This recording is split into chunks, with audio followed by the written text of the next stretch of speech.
Punjab versus Rajasthan match தான் நம்ம review பண்ண வந்திருக்கோம். டாஸை வின் பண்ண ராஜஸ்தான் டீம் நாங்கள் போலிங் பண்ணிடுறோம் தெளிவாக சொல்லிட்டாங்க. பஞ்சாப் வந்துட்டு அப்படி இப்படின்னு பார்த்தீங்கன்னா 20 ஓவரில் 152 ரன் தான் அடிக்க முடிஞ்சுது.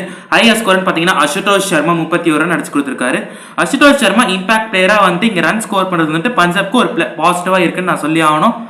ப்ளஸ் ஃபியூச்சருக்குமே வந்துட்டு ரொம்ப யூஸ்ஃபுல்லாக இருக்கும். பஞ்சாப் டீம் ஒரு கேப்டனாக கூட அவருக்கு சான்ஸ் இருக்குது. ஸோ ராஜஸ்தான் இதை வந்துட்டு சேஸ் பண்ணிட்டாங்க நேற்று மேட்சை. எப்படின்னு சொல்கிறேன், ஜெய்ஷ்வால் வந்துட்டு நல்லா ஸ்டார்ட் கிடச்சிது. ஆனால் 39 ரனுக்கு அவுட் ஆயிட்டார். ஸ்கிப்பர்ஸ் வந்து சாம்சன் 16 ரனுக்கு அவுட் ஆயிட்டார். ரியான் பராக்கும் நேற்றுக்கு வந்துட்டு ரன்ஸ் அவ்வளோ ஸ்கோர் பண்ணலை. ஆனால் ஷிம்ரன் ஹெட்மயர் 27 நாட் அவுட்டுங்க, 3 சிக்ஸர் சூப்பராக அடிச்சு கொடுத்தாருன்னு சொல்லி ஆகணும். இன்னைக்கான மேட்சஸ் பற்றி நான் சொல்லிடுறேன். நான் இன்னைக்கு 3:30 மணிக்கு மத்தியானம் வந்துட்டு லக்னோ கொல்கத்தா மேட்ச் இருக்குது. அப்புறமா நைட்டு வந்துட்டு மும்பை சென்னை மேட்ச் இருக்குது. நான் வந்துட்டு மும்பை சென்னை மேட்ச்சுக்கு தான் எக்ஸ்பெக்டேஷன் நிறைய இருக்குது. வீடியோ முடிக்கிறதுக்கு முன்னாடி ஒரு கொஸ்டின் கேட்குறேன். இன்னைக்கு மேட்சை யார் வின் பண்ணுவாங்க, மும்பையா இல்லை சென்னையா? கமெண்ட்ஸ் தெரிவிங்க, நானும் படிச்சு தெரிஞ்சுக்கிறேன். அப்படியே டோனி ஃபேன்ஸ் ரோஹித் சர்மா, ருத்ராஜ் கேக்வாட், ஹர்திக் பாண்டியா, உங்கள் மும்பை சென்னை டீமில் எந்த பிளேயர்ஸ் பிடிக்குமோ கமெண்ட்ஸில் உங்கள் பேரை சொல்லுங்கள், படித்து தெரிஞ்சுக்கிறேன். பாய்.